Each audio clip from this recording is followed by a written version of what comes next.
함께 나눌 하나님 말씀은 요한복음 13장 1절로 11절까지의 말씀입니다.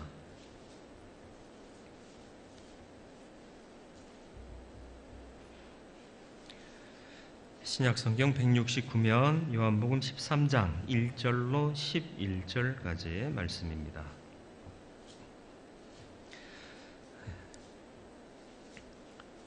말씀 봉독해 드리겠습니다. 유월절 전에 예수께서 자기가 세상을 떠나 아버지께로 돌아가실 때가 이른 줄 아시고 세상에 있는 자기 사람들을 사랑하시되 끝까지 사랑하시니라. 마귀가 벌써 시몬의 아들 가롯 유다의 마음에 예수를 팔려는 생각을 넣었더라. 저녁 먹는 중 예수는 아버지께서 모든 것을 자기 손에 맡기신 것과 또 자기가 하나님께로부터 오셨다가 하나님께로 돌아가실 것을 아시고 저녁 잡수시던 자리에서 일어나 겉옷을 벗고 수건을 가져다가 허리에 두르시고 이에 대야에 물을 떠서 제자들의 발을 씻으시고 그 두르신 수건으로 닦기를 시작하여 시몬 베드로에게 이르시니 베드로가 이르되 주여 주께서 내 발을 씻으시나이까? 예수께서 대답하여 이르시되 내가 하는 것을 내가 지금은 알지 못하나 이후에는 알리라. 베드로가 이르되 내 발을 절대로 씻지 못하시리이다. 예수께서 대답하시되 내가 너를 씻어주지 아니하면 내가 나와 상관이 없느니라.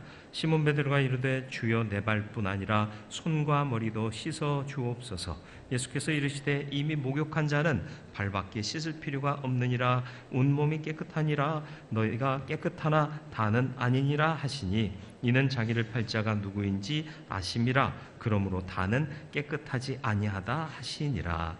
아멘. 기도하겠습니다.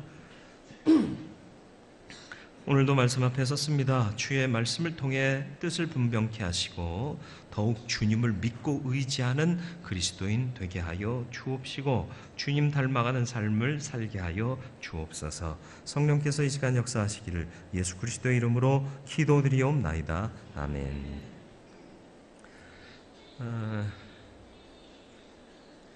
예, 좋습니다. 네, 효과 음악이 참 좋아요. 네, 십자가에 달리시기 전날 예수님은 제자들의 발을 씻겨 주십니다. 그리고 긴 고별 설교를 하시거든요. 이 내용이 13장에 기록이 되어 있습니다. 그런데 이 13장의 내용이 참 중요하고 소중한 내용인데 이 시작을 무엇이라고 하고 있느냐? 요한의 기록에 보면 1절 말씀 보시죠. 1절 말씀 같이 한번 다시 읽겠습니다. 예수께서 자기가 세상을 떠나 아버지께로 돌아가실 때가 이른 줄 아시고 세상에 있는 자기 사람들을 사랑하시되 끝까지 사랑하시니라. 아멘. 사랑하시는데 끝까지 사랑하셨다. 참 감격적인 고백입니다. 사랑은 끝까지 사랑해야 진짜 사랑이죠. 사랑의 첫째 정의는 오래 참는 거고요. 진짜 정의는 끝까지 하는 거죠. 모든 것은 시작과 끝이 좋아야 합니다. 물론 과정도 중요합니다. 예수님의 시작은 사랑과 겸손으로 시작하신 거잖아요. 이 땅에 육신을 입고 오신 이유가 뭐예요? 구원하시고자. 왜? 세상을 이처럼 사랑하사. 그죠? 그래서 그렇게 오셨고요. 가장 낮은 자리로 임하셨지 않습니까? 겸손이에요.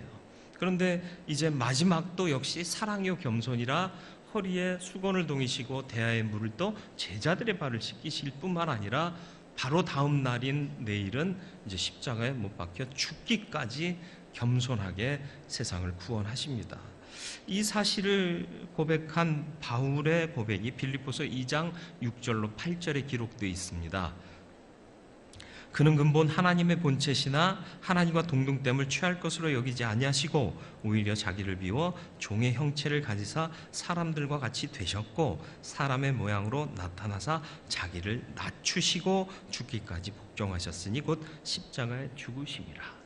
낮아지시고 또 복종하시되 죽기까지 복종하셔서 겸손과 사랑을 온전히 이루셨다라고 바울은 고백하고 있는 겁니다. 우리는 예수를 믿는 사람들입니다. 믿고 의지할 뿐만 아니라 믿는다는 것은 닮아간다는 의미입니다. 이 시대에 예수의 사람이 되어 예수님을 닮아갈 수 있게 되기를 축원합니다. 그렇다면 사랑하고 겸손해야 할 것인데 어떻게 하면 가능할까요? 알면 가능해요. 주님이 어떻게 끝까지 사랑하고 겸손을 잃지 않으셨을까요? 아니까 가능한 거예요. 1절 말씀에도 보면 자기가 세상을 떠나 아버지께로 돌아가실 때가 이른 줄을 아셨다 이렇게 고백하고 있고요. 또 3절 말씀에 보시면 3절 말씀에는 저녁 먹는 중 예수는 아버지께서 모든 것을 자기 손에 맡기신 것과 또 자기가 하나님께로부터 오셨다가 하나님께로 돌아가실 것을 아시고 바로 일어나 세족을 하신 거죠. 알아야 사랑할 수 있고요. 알아야 겸손할 수 있는 거예요. 자기 손에 모든 것을 맡기셨다. 이게 뭐예요? 사명 주심을 철저히 깨달았다. 다 알고 있었다. 하나님의 사명받은 인생임을 알고 계셨다라는 것입니다. 인생을 잘 사는 사람은 어떤 사람인가요? 내가 어디로부터 와서 무엇을 하다가 어디로 갈 것인가를 분명히 아는 사람이요. 최희준 씨의 옛날 노래 중에 인생은 나그네 길 뭐 이런 노래가 있잖아요, 그죠? 이게 간접복음의 가요예요. 요즘은 이제 그런 가사를 입힌 가요들이 많지는 않습니다만은 옛날 가수들은 이렇게 복음을 가사에 입혀서 가요로 부르기도 했습니다. 인생은 나그네 길이에요. 여기에다가 모든 목적을 두거나 초점을 맞추면 안 된다라는 거예요. 어디서 와서 어디로 가는지 알고 가라. 이게 이제 그 노래의 주제 아닙니까? 요한복음 말씀이에요. 제가 뜬금없는 소리 하는 게 아니라 진짜예요. 나중에 최유준 씨 만나서 물어보세요. 아니면 말고. 정말 그렇습니다. 내가 어디서부터 와서 무엇을 하다 어디로 가는가 알면 세상에 집착 많이 하지 않습니다. 사랑은 사랑을 연습하고 천국을 연습하는 과정인 거죠. 그래서 하나님께서 보내셔서 하나님 나라로 가는데 이 땅 사는 동안에는 천국 인생다운 모습으로 성품이 변화되어 가야 하는 거예요. 구원받고 땡 이게 아니에요. 구원받고 땡이니까 자꾸 쓸데없는 거에 투자하잖아요. 주식에 투자하고 집에 투자하고 그렇죠? 그거 증액하고 재산을 증식하는 것만이 목적이 되는 게 아니라 주신 것을 선용하는 게 크리스찬의 미덕이요 가치인 거예요. 깨달아 아실 수 있길 바라요. 교회도 마찬가지입니다. 교회의 목적이 뭐예요? 멋들어진 건물 지어가지고 우리의 이름을 널리 알리는 거요? 아니요, 그런 거 아닙니다. 예배당은 예배하는 공간이면 돼요. 멋들어지게 지어서 역사의 길이 남게 할 이유가 없습니다. 하나님만 남으면 되는 거예요. 더 많은 일에 선용할 수 있는 그런 마인드들이 이제는 좀 생겨나야 할 텐데 아직도 우리는 헤매고 있어요. 알기를 바랍니다. 모르지 않기를 바랍니다. 주님이 아셨듯이 우리도 어디서 와서 무엇을 하다가 어디로 가야 할 존재인지를 분명히 알고 살 수 있게 되기를 주님의 이름으로 축원을 드립니다. 남의 발을 씻기는 것은요, 인간적인 관점에서 보면 나보다 낮은 사람이 하는 거예요. 그러다 보니까 마가의 다락방에 올라가기 전에 서로가 눈치를 봅니다. 극진한 VIP가 오면 그 집 주인이 나와서 발을 씻겨드렸어요. 당신이 나보다 우월하십니다. 이걸 표현하는 경의의 표현이고요. 그렇지 않으면 그 집 종들 중에서, 하인 중에서 한 사람이 나와 발을 씻겨줬어요. 그렇지 않으면 또 함께 온 자들 중에서 낮은 자가 다른 사람들의 발을 씻겨줬습니다. 그러다 보니까 제자들이 우르르 왔어요. 주님과 함께. 근데 서로 눈치를 살짝 보는 거죠. 누가 발을 씻어줄까? 발을 씻는 순간 그 사람은 낮은 사람이 되잖아요. 지금 제자들이 여지껏 싸웠던 게 뭐죠? 주의 나라에서 누가 큰 자가 되느냐? 그거 갖고 싸웠잖아요. 잘 모르세요? 별로 안 친해서? 이렇게 싸우고 있었던 제자들의 안중에는요, 물을 들어 발을 씻어줄 사람이 없었던 거예요. 그러다 보니까 어찌어찌 해서 그냥 방까지 올라오게 된 거예요. 그리고 밥을 먹다가 그 중간에 주님께서 일어나 허리에 수건을 동이시고 대야에 물을 떠다가 발을 씻기시기 시작하셨는데 그 씻기신 이유가 뭐냐? 찢기시기 시작한 요인이 뭐냐? 3절에 기록하고 있는 거예요. 하나님께로부터 와서 하나님께로 가는데 자기 손에 모든 것을 맡기셨다. 내 정체성은 이들을 구원하고 또 하나님의 역사를 위하여 나를 희생하는 것이다. 이 사실을 아셨기 때문에 이제 그 상징적인 행위로 구원받은 자들의 죄를 씻어주시듯이 제자들의 발을 씻겨주시는 거예요. 왜 발만 씻겼을까요? 베드로가 요구했던 것처럼 손과 머리와 몸을 다 씻어주시지요 했을 때 다 목욕한 자는 발만 씻으면 된다. 무슨 얘기예요? 구원받은 자는 철저한 죄의 깊은 회개, 다시 말하면 예수 그리스도를 구주로 영접하기 전에 해야 하는 그런 회개와는 다른 구원받은 자로서 하나님의 뜻과 어그러진 발에 때 묻은 것 씻어내는 듯한 그런 회개로 충분하다. 이것을 말씀하신 거예요. 이런 영적인 교실을 베드로는 이해하지 못하는 거죠. 신앙의 세계는요, 비신앙의 세계가 수치스럽고 저급스럽다고 판단한 것을 오히려 영광으로 바꾸어 놓는 힘이 있습니다. 예수의 능력이 뭐죠?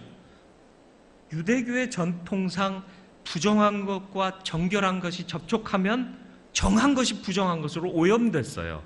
근데 예수에게 있어서는 그게 뒤집어집니다.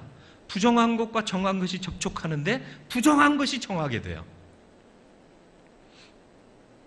혈루증 앓던 여인이 예수의 옷자락 잡잖아요. 사람들이 놀래요. 오, 부정한 여인이 저 사람의 옷 잡았단 말이지.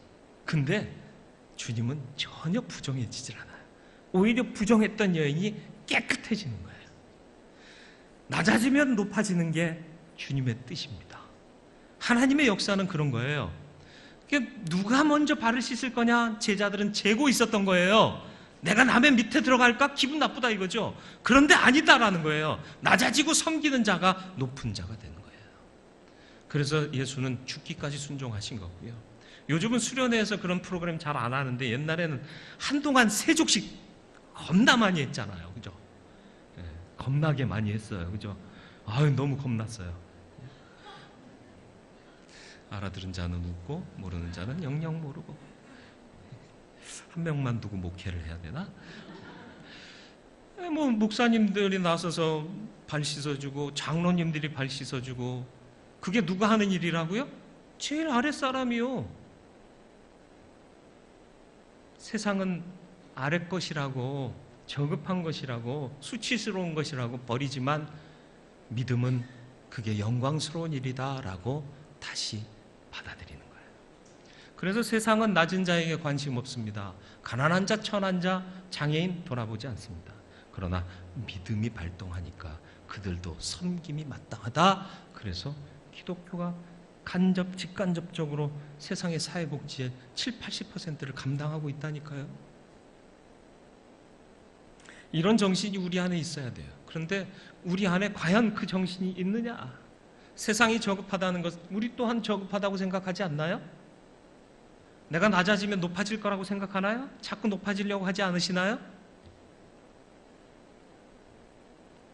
주님은 이 사실을 분명하게 제자들에게 교훈하셨습니다.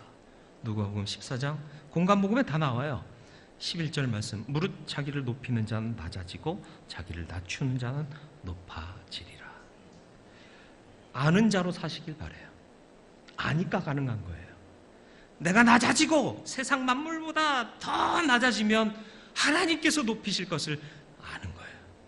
그러니까 현재 십자가의 고난도 감당하시는 겁니다. 그런데 우리는 조금만 누군가가 나에게 무례하게 대해도 감히 나한테, 그죠? 감히 나한테. 아니세요? 아니면 훌륭한 인격이에요. 예수 닮은 인격이에요. 괜찮아. 몰라서 그래. 하나님, 저 사람 사랑해 주시고 깨닫게 해주세요. 최고죠. 근데 저도 안 돼요. 저도 누군가 뭐라고 얘기하면 기분 나빠요. 그랬다가 이제 나중에 이러면 안 되는데 깨닫죠. 이래서 10초 정도가 늦어요. 어쩔 수 없어요. 태생이 그런 걸. 충청도 자녀. 아버지 댕겨오시오 그러면 아버지가 서울에 도착하시잖아요. 어쩔 수 없어요. 농담이고요. 프란치스코 아시죠? 프란시스코. 제자들이 스승이 너무 겸손해요. 가식 없는 겸손을 같이 살다 보니까 느낀 거예요. 너무 부러운 제자가 물었습니다. 선생님, 어떻게 선생님처럼 겸손해질 수 있을까요? 그랬더니 프란시스코가 대답했습니다. 하나님을 한 번만이라도 진실하게 바라보게. 그러면 결코 교만할 수가 없네.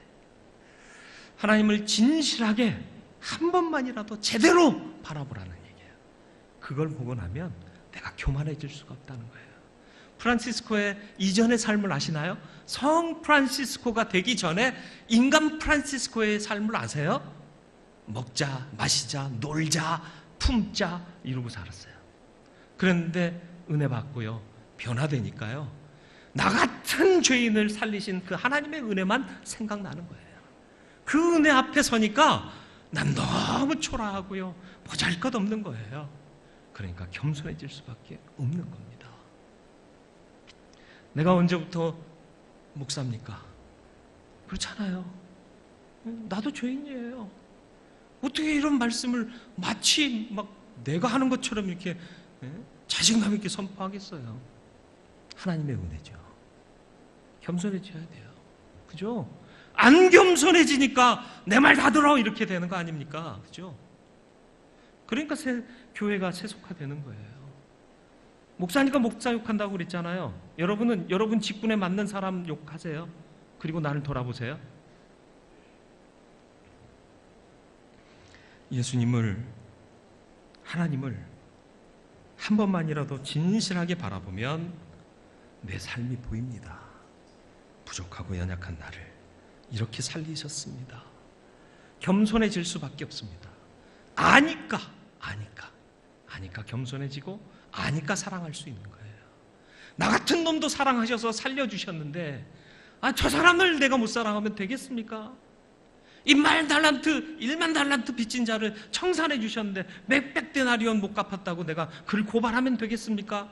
이런 마음이 내 안에 일어나야 되는 거 아닙니까? 그렇게 살아시기를 원하십니까? 원하시기라도 하면 되는 거예요. 그것도 아니고 세상 같이 그대로 여전하게 난 높고 저는 저급하고 이게 뒤집어져야 그 기독교의 정신이고 신앙인데 이게 안 뒤집어지고 있다는 거죠. 모르니까. 배워야 돼요. 알아야 돼요. 배우시길 바랍니다. 알아가시길 바랍니다. 다 할 수는 없어요. 그러나 알아가야 이 진리 안에 견고히 설 수 있게 되는 줄 믿으시길 바라요. 하나님께서 보내신 내 인생, 하나님께로 가는 여정에 하나님의 뜻대로 행하며 살다가 갈 때 주님 기뻐 맞으시는 인생을 사시길 바라요. 이 땅에서 내가 이렇게 유명해졌다, 내가 이 땅에서 남부럽지 않게 모았다, 내가 이 땅에서 이만큼 이루었다, 그런 거 말고요, 주님 만나셨을 때 착하고 충성된 종아, 주인의 즐거움에 참여할지어다, 아멘 하고 들어갈 수 있는 그런 인생 사세요. 다 팔아 남을 주라는 얘기 아니에요. 주신 의미를 깨닫고 주신 바를 따라서, 주신 목적을 따라서 선용하는 인생 되시길 바라요. 아끼기만 하면 뭐가 되죠? 아끼기만 하면 뭐가 되죠? 잘 아시는군요. 아끼다 똥 된다. 똥 되는 인생 살지 마시고요, 있을 때 헌신하세요. 걸어 다닐 수 있습니까? 손이라도 모을 수 있습니까? 기도하는데 헌신하세요. 예배의 자리에 죽기를 각오하고 나오세요. 이 예배는 어제 죽은 사람이 간절히 바랬던 내일인 거예요. 여러분은 그 사람이 간절히 바랬던 내일을 지금 살고 계시는 거예요. 그 은혜를 기억하면, 그 진리를 깨달으면 내게 소중하지 않은 시간이 없고요, 내게 소중하지 않은 상대가 없어요. 예전에 말씀드린 적 있잖아요. 이대 도고학과 다니던 자매가 라틴어 학과를 다니던 자매가 뭔가 이상해서 이렇게 병원을 갔는데 진찰하던 선생들이 진찰 결과를, 검진 결과를 가지고 서로 얘기하는데 환자가 들을까 봐 라틴어로 대화하는 거야. 라틴어로. 야, 젊은 나이 안 됐다. 얼마 안 남았네. 예. 그러니까 이 사람 다 들은 거예요. 나와서 길을 걷는데 이대라고 제가 얘기했나요? 저대인데. 다니는 사람들이 얼마나 많아요. 그 앞에 막 사람 옛날에 치고 가면 아이씨 눈은 어디다 두고 말이지 이렇게 째려보고 막 화를 내고 그랬는데 사람들이 치고 가는데 너무 고맙더래요. 내가 살아있는 것 같더래요. 나중에 알고 보니까 결과는 딴 사람 검진 기록 갖고 서로 얘기한 걸 지건 줄 알고 착각한 거죠. 생각이 달라지면요, 짜증스러웠던 것도요 감사하게 느껴진다니까요. 하루하루가 소중하게 느끼며 사는 사람은요 미워할 시간이 없어요. 그렇게 되길 바랍니다. 그래서 알아가야 돼요. 알아야 되는 거예요. 두 번째로는 순종이 겸손과 사랑의 전제입니다. 이 시간이 오기 전까지 주님이 겟세마네에서 기도하신 내용을 기억하시나요? 이 잔을 내게서 옮겨 주옵소서. 그러나 내 원대로 마옵시고 아버지의 뜻대로 되기를 원하나이다. 순종하고 받아들인 거예요. 알 수 없어요. 내가 왜 십자가를 져야만 이 구원의 역사가 이루어지는지. 우리도 솔직히 논리적으로 따져보면요, 예수가 십자가에 죽는 것과 우리의 구원과 무슨 관계가 있지? 안 그러시고도 하나님은 구원하실 수 있잖아 라고 머리로 생각하면 그래요. 근데 하나님의 뜻은 우리의 머리로 이해 못한다니까요. 하나님 마음을 다 아세요? 알 수 있는 사람 있어요? 제가 신학 공부를 하고 계속 또 하고 있고요. 관련 서적을 계속 읽고 있고요. 뭐 최첨단의 신학이다 그래서 누가 번역해 놓은 거 있고 또 새로운 책 나왔다 그러면 읽어보는데요. 모르겠어요. 하나님의 뜻을 모르겠어요. 알 수 없어요. 다 알지 못해요. 그러니까 알지 못하니까 그분은 완전하신 분이라는 것을 내가 인정하고 순종하는 거예요. 내 머리로 따지기 시작하면 순종 안 되는 거 아시죠? 이거 해. 이거 왜 해야 되죠? 이걸 왜 해야 돼요? 이거 해서 무슨 유익이 있죠? 이거 한다고 뭐가 바뀌나요? 이러면 순종 못 하는 거예요. 해라? 예. 그 프란시스코의 얘기가 또 나오잖아요. 그죠? 예? 두 사람이 제자가 되겠다고 왔대요. 아니, 이제는 제자 다 안 받겠다. 꼭 받아달라. 그래서 두 사람한테 시킨대요. 나가서 배추를 심게. 대신 배추 뿌리가 하늘로 향하게, 그리고 배추잎이 땅에 박히게 그렇게 심고 오게 그랬대요. 두 사람이 나가서 배추를 심는데 기가 막히잖아요. 이게 말이 돼요? 뿌리를 하늘로 향하게 하면 이거 반나절도 안 돼서 말라 죽어요. 뿌리를 땅에다 묻어야지. 이 양반이 뭔가 잘못 말했거나 착각하셨거나 실수하셨나 보다. 그리고 한 청년은 이치대로 뿌리를 땅에 묻고 배추를 잘 심었어요. 또 한 청년은 그냥 선생님이 뭔가 뜻하신 바가 있으시겠지 하고는 배추잎을 땅에다 다 심었어요. 뿌리를 하늘로 향하게 해서. 프란시스코가 나와서 두 사람 중에 누구를 제자 삼았을까요? 뿌리를 하늘로 향하게 한 잎을 심은 친구를 제자로 삼았어요. 왜요? 시킨 대로 할 줄 아는 순종의 미덕이 있는 거예요. 네 머리로 판단하면 안 된다는 거예요. 믿음의 세계가 그런 세계입니다. 베드로 앞에 주님이 이르셨습니다. 다른 제자들은 다 그냥 부끄럽고 민망하지만, 죄송하지만 우리가 했어야 될 거를 선생님이 하고 계셔서 참 송구스럽지만 다 하시고자 하는 대로 뒀는데, 수제자인 베드로 앞에 쓰니까 나는 수제자거든. 다르잖아. 쟤네하고 퀄리티가 다르잖아. 그죠? 주님, 어떻게 제 발을 씻으려 하시나이까? 아니 되시옵니다. 그런 뜻이에요. 그럼 진즉 네가 하지. 아니에요? 주님이 겉옷 벗으실 때 왜 벗으시나 몰라? 허리를 수건을 허리에 동이지. 수건을 허리에 동이나? 맞나? 똑같나요? 하여튼간에 그거 하시고 물 떠오시면 뭐 할지 알잖아요. 눈치가 그렇게 없어? 바보요? 그러면 주님 제가 할게요. 선생님이 어찌 이렇게 나서십니까? 하고 대신 물동이를 받았어야지. 지금 다 씻고 내 앞에 오니까 안 됩니다 이러고 있는 거예요. 그러니까 주님 뭐라고 말씀하세요? 주님 뭐라고 말씀하세요? 7절 말씀 보세요. 예수께서 대답하여 이르시되 내가 하는 것을 내가 지금은 알지 못하나 이후에는 알리라. 무슨 뜻이에요? 너 지금 몰라. 근데 나중에 알게 될 거야. 그러니까 해. 근데 안 해요. 버텨요. 그러니까 네가 발 씻지 않으면 넌 나와 상관없어. 이러니까 또 오버한다? 그럼 내 발뿐만 아니라 손하고 머리도 씻겨주세요. 징그럽다 얘. 영적인 교훈을요 자기 생각으로 다 해석하고 있는 거예요. 몰라도 돼요. 그죠?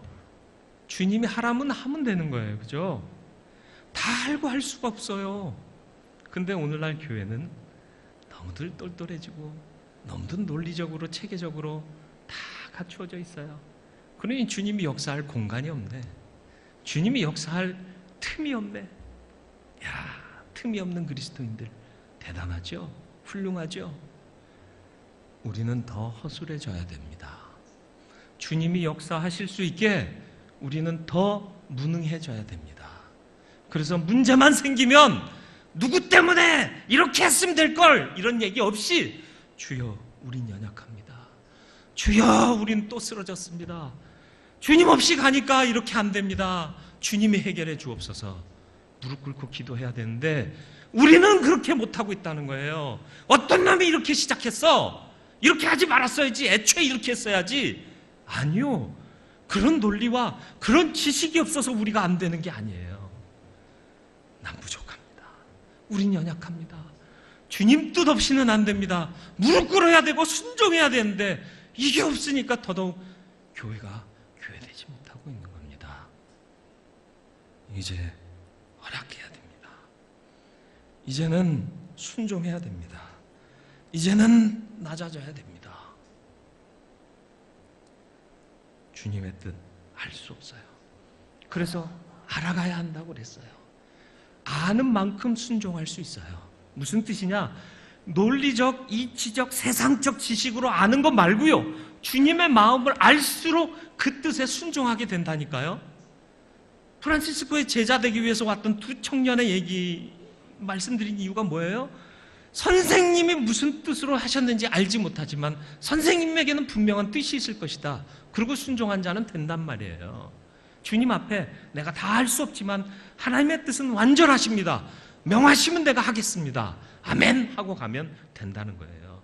대신 이 일이 어찌 일어난 것인가 알려면 이전에 우리 신앙의 선배들이 경험한 것들을 읽고 배우면 주님께서 너 이거 해라 그러면 예 하고 바로 따를 수 있게 된다는 그 얘기를 하고 있는 거예요.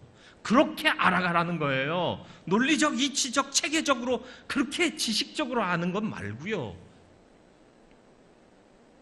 그래서 하나님의 지식은 배울수록 확신을 갖게 되고요.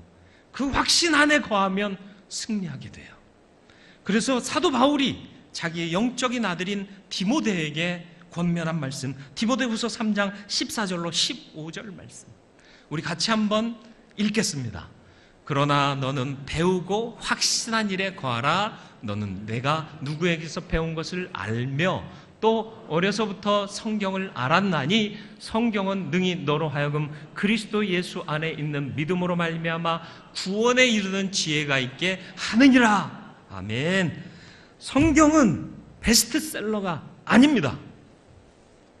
세상적인 교훈을 주는 잘 읽혀지는 책이 아니라 예수 그리스도의 구원을 알게 하는 지혜가 있는 책이에요.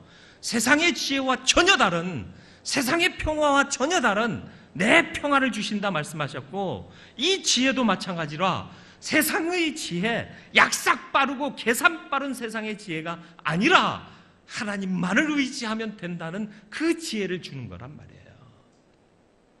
5,000명이 들에서 늦도록 말씀을 들었어요. 말씀 듣는데 몰입하다 보니까 먹을 시간이 지났어요. 식사 시간이 지난 거예요. 주님께서 너희들이 저들에게 먹을 것을 주어라 제자들에게 명하십니다. 그러니까 빌립이 딱 나서서 뭐라고 그래요? 우리가 이만한 돈 갖고도 어림없겠습니다 얘기를 해요. 계산이 빨라요. 1인당 얼마씩 따져보니까 대충 5,000명. 요러면 요 정도 돈이 필요하겠는데 이거 갖고도 될까 말까 조금 불안한데 그렇게 보고를 한 거예요. 주님은 그걸 원하는 게 아니잖아요. 주님이 원하시는 게 얼마 들 것이고 그걸 어디서 사올 것인가, 이건 니들이 해라라는 얘기가 아닌 거라. 뭐 하라고요? 어찌하면 되오리까? 우리가 할 수 있는 일이 없네요. 돈을 모아도요, 이들 먹일 만한 음식을 살 곳도 없어요. 대형 마트가 없잖아요. 그죠? 갈릴리인데 예루살렘에 가면 대형 마트 있어요. 시골에는 대형 마트가 없잖아. 근데 요즘은 시골에도 마트가 있더라고. 희한하네. 구멍가게는 죽어가고 마트는 살아나는 놀라운 역사가 한국에서 이루어지고 있는데, 그런 셈 하라고 너희가 그들에게 먹을 것을 주어라 말씀하신 게 아니에요. 우리는 할 수 없습니다. 하나님 해주세요. 기도하라는 거죠. 그래서 안드레가 작은 아이의 도시락 그걸 받아가지고 와서 주님께 내밀면서 이것이 어떻게 도움이 될 수 있겠습니까? 이렇게 드리죠. 그러니까 주님께서 축사하시고 나누어 주어라.